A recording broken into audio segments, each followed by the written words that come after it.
Hello students, welcome back to my channel study hard. इस video में हम लोग करेंगे क्लास 7 एनसीईआरटी मैथ्स का एक्सरसाइज 9.2 का क्वेश्चन नंबर 9। चैप्टर का नाम है पेरीमीटर इन एरिया।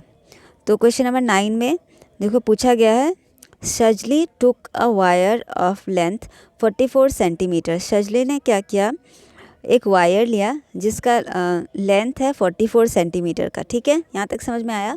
एक वायर लिया जिसका लेंथ है 44 centimetre and bent it into a shape of a circle. फिर उसने उसको एक सर्कल के शेप में बेंट कर दिया। तो अगर उसने 44 लेंथ का अगर वायर लिया था, जब इसको बेंट करेंगे तो ये जो सर्कल बना इसका भी तो सर्कमफरेंस भी तो 44 ही होगा, है ना, 44 सेंटीमीटर ही होगा। ठीक है, फिर find the radius of that circle. तो इसका हमें रेडियस फाइंड आउट करना है। तो जब आप लोग को पता है, हम लोग जब हमारे पास सर्कमफरेंस है और रेडियस फाइंड आउट करना है तो हम लोग कैसे निकालेंगे, सर्कमफरेंस का फॉर्मूला में पुट कर देंगे तो रेडियस हमारा ऑटोमेटिकली मिल जाएगा। ठीक है, तो उसी तरह से करते हैं। लिखा है देखो, सर्कमफरेंस इक्वल्स टू 44 सेंटीमीटर। तो इसका मतलब क्या हो गया, सर्कमफरेंस क्या था, सर्कमफरेंस का formula twice pi r equals to 44 है, मतलब है ना, मतलब twice pi r equals to 44 है। उसके बाद देखो हम लोग क्या करेंगे, यहाँ पे पाई का वैल्यू 22/7 लेने बोला था क्वेश्चन में। यहाँ लिखेंगे, इन दोनों को मल्टीप्लाई कर देंगे। 2 × 22 को मल्टीप्लाई करने से 44 और नीचे 7 मल्टीप्लाइड बाई आर।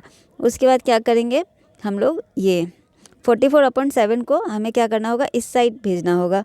तो इस साइड भेजने से 44/7 रेसिप्रोकल हो जाएगा, है ना। 44/7 44 के साथ इधर आने से हो जाएगा आपका 7/44, उलट जाएगा ये। ठीक है, जब भी ऐसा फ्रैक्शन होता है ना, उल्टा साइड जाने से वो रेसिप्रोकल हो जाता है, उल्टा। ठीक है, इधर में आया तो आपका हो गया 7/44। यहाँ पे ये दोनों कैंसिल हो गया तो बच गया 7, मतलब रेडियस हो गया आपका उस सर्कल का, जो वायर बेंड करके बनाया था उसका रेडियस हो गया 7। उसके बाद क्या पूछा है क्वेश्चन में, देखते हैं। फिर बोला है कि फाइंड इट्स एरिया। फिर आपको एरिया भी फाइंड आउट करना है। तो जब आपका रेडियस मिल गया तो एरिया तो हमें मिल जाएगा। पाई आर स्क्वायर के फॉर्मूला में डाल देंगे, पाई का वैल्यू ये और आर स्क्वायर क्या हो जाएगा, 7 × 7, 2 टाइम्स होगा। 7 आपका कैंसिल हो गया।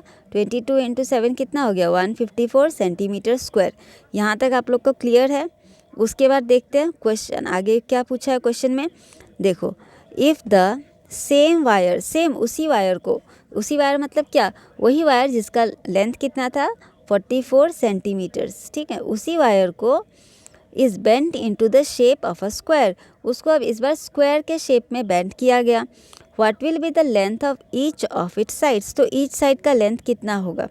ठीक है, तो बेंट जब किया गया तो इसका भी तो ये जो पेरीमीटर है, इसका मतलब इस स्क्वायर का जो पेरीमीटर है वो भी तो आपका 44 ही रहेगा, है कि नहीं। अगर हमें पेरीमीटर पता है तो ईच साइड का तो हम लोग निकाल सकते हैं फॉर्मूला में पुट करके।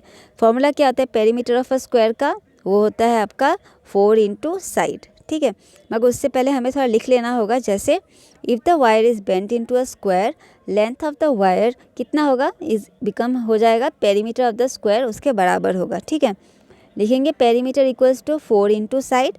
पेरीमीटर कितना था, 44 था, उस स्क्वायर का पेरीमीटर आपका 44 था। फॉर्मूला लिख देते इधर 4 × साइड। साइड के साथ इधर 4 जो मल्टीप्लाई है वो इधर आने से हो जाएगा डिवाइड। 44 के साथ 4 इधर डिवाइड करेंगे तो आपका आ जाएगा 4 × 1 = 4, इधर 11 × 44, मतलब ईच साइड आपका हो गया 11। ठीक है, फिर हमें क्वेश्चन में और आगे भी क्या पूछा है, व्हाट विल, अच्छा, which figure encloses more area. किस फिगर में ज़्यादा एरिया आता है। ठीक है, तो सर्कल का तो हमने एरिया निकाल लिया था, तो स्क्वायर का भी एरिया निकाल लेते। एरिया का फॉर्मूला होता है आपका साइड स्क्वायर। साइड स्क्वायर मतलब एक स्क्वायर का साइड जितना भी हो, अगर ये 4 है तो 4 स्क्वायर हो जाएगा इसका एरिया, मतलब 16 हो जाएगा इस तरह से। तो यहाँ पे हमारा कितना निकला था, साइड 11 आया था ना, तो साइड स्क्वायर हो जाएगा 11 स्क्वायर। 11 स्क्वायर को जब सॉल्व करोगे 11 × 11 आपका आ जाएगा 121 सेंटीमीटर स्क्वायर। इसका मतलब सर्कल का और इसका कितना डिफरेंस था देख लेते हैं। सर्कल का आया था एरिया आपका 154 सेंटीमीटर स्क्वायर, और जब उसी वायर से जो इसका 44 जो सेंटीमीटर का वायर था, उसी वायर से जब स्क्वायर बनाया तो उसका एरिया आता है आपका 121 सेंटीमीटर स्क्वायर। तो कौन सा एरिया ज़्यादा आ रहा है, सर्कल का। ठीक है, तो हम लोग लिख देंगे therefore the circle has more area than the square. ठीक है, तो इस तरह से ये क्वेश्चन हमारा हो गया सॉल्व। आई होप आप लोग को वीडियो अच्छा लगा है और समझ में आया होगा कि हम लोग इसको कैसे सॉल्व किया। ठीक है, अगर किसी भी तरह का डाउट रहता है आप लोग मुझे कमेंट करके बता सकते हो, मैं उसको सॉल्व करने का पूरा कोशिश करूँगी।